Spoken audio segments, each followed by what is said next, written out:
Good evening, welcome back to the Shedratory. I've got borrowed a new camera, so I'm going to make an apology because I've been filming with my phone, which records lovely pictures, but unfortunately it's also what people message me on, which happens frequently, so hopefully, fingers crossed, we won't get any interruptions from any sort of 1990s hip-hop or buzzing or anything from cartoons. So this evening's job is going to be finish off the work down here, which I don't think the camera will pick up. I'll show you in a second. That I started on Monday. So this is sort of episode 5-ish or 4.5, I suppose. It's somewhere in between 4 and 5. I've only got an hour or so in the garage. This episode is mostly to test the camera and see what sort of thing we can pick up with that. So without further ado, I shall crack on. I've got a seam to weld. I've been given some hints from Ant on how to improve my welding, which is great, thank you Ant. And then we've got the front to look at, whether I'm going to fill the weld in, fill the sort of imperfections in with weld, where there's, where it's not quite flush, or whether I'm going to just leave it and accept that it's not pretty, but it's still strong.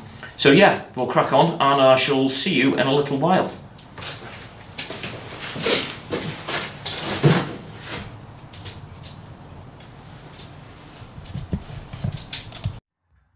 So, this is what we've got to sort of finish, this little piece down here, just this corner, and a little bit behind there, and then it's just a matter of cleaning this up and giving it a paint. Oh, there's a tiny pinhole there, you can see, which I need to I need to look at, but the rest of it, if I go around the front, is, yeah, I'm sort of tempted to if I just see if I can bring the phone up and show you the profile. It's not doing very well with the light and focusing is a drama. But yeah, I'm thinking I'm going to fill this little hole in here and fill the, make this flush with welding and then grind it flat so that it sort of looks as factory as I can get it. But yeah, so that's this evening and we'll crack on.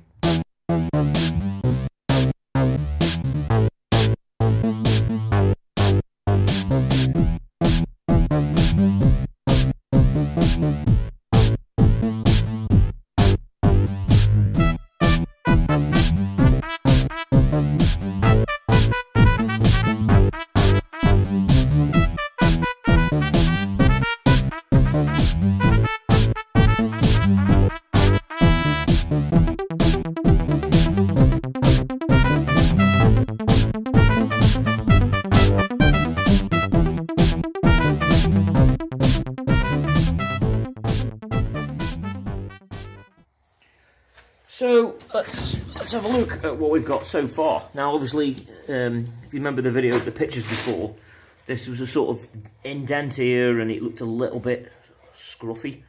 So what I've done is as you can just see, I've started to dress it there. I've built up all the little bits where it wasn't sitting flush. It was solid. It was really solid, and I could have, to be honest, I could have left it, but I don't know, pride kicked in. So I really carefully went on and filled in the gap with weld, and then waited for it to cool, cut it back a little bit with the edge of the grinder so I didn't remove loads of material from around it. And I've done that 2 or 3 times now, but I figured I'd show you before I carry on. Obviously I've got a tiny little bit of dressing on that, but this is almost good enough for what I'm after. By the time I've put under seal on it, compared to what the rest of it looks like, as far as I'm concerned, it'll be a good job, or a job well done.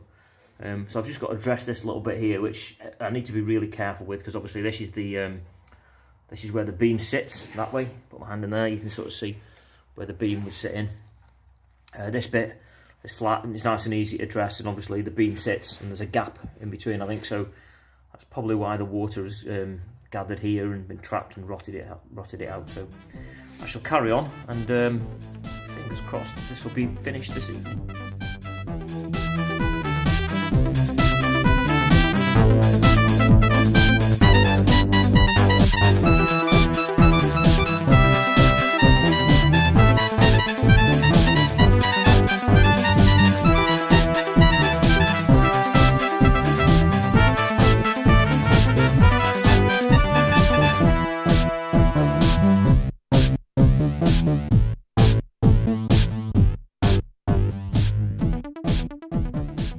So there we have a sort of finished piece.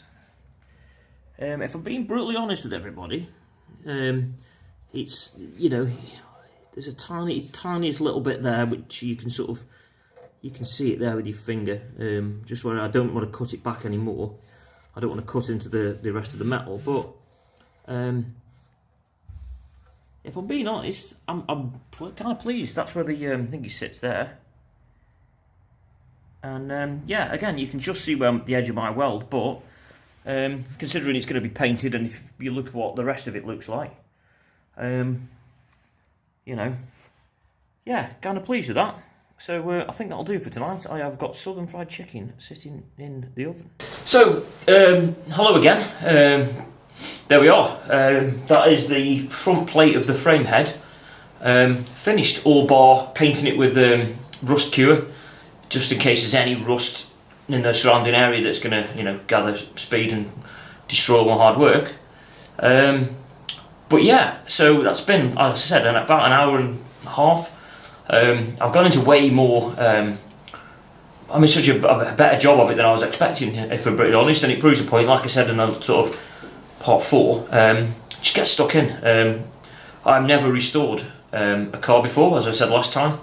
A lot of this is new to me. My welding has always been really shocking. It still is to a certain degree, but it's a sort of, it's breaking it down into tiny little pieces. If you look at a whole car as a restoration project, it's a hugely daunting thing to do. But what obviously, what I sort of decided in my head was I was going to put a frame down, keep dropping it. What I decided was I was going to try and take the whole thing apart and turn it into sort of many small jobs. So obviously the first thing is go around the car and sort of make I did a rough guess of what I needed, and that's definitely going to need replacing. This possibly might need replacing. I sort of went, okay, this bit's good enough to keep, this bit's not good enough, it's going to have to go in the bin, or this can probably be reused if I can clean it. I made a few notes. I took a load of pictures of the car before I started, then I pulled the whole car apart and undid all the bolts, lifted the body off, and then you know, made some more notes of this goes there and that goes there, and then sort of decided, right, how am I going to tackle this? Obviously the chassis is hidden underneath, so as long as the welding's strong enough, then it's okay if it's a little bit messy. But obviously when you come to the bodywork, I don't want to be doing the really intricate welding that you're going to see on the body first. So I sort of went, right, okay.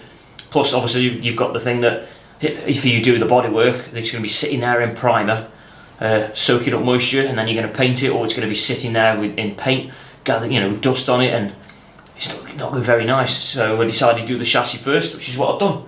And obviously the chassis, you look at a whole chassis, it looks like a big thing. And obviously on mine I got away with a few little, you know, just the corners of it really.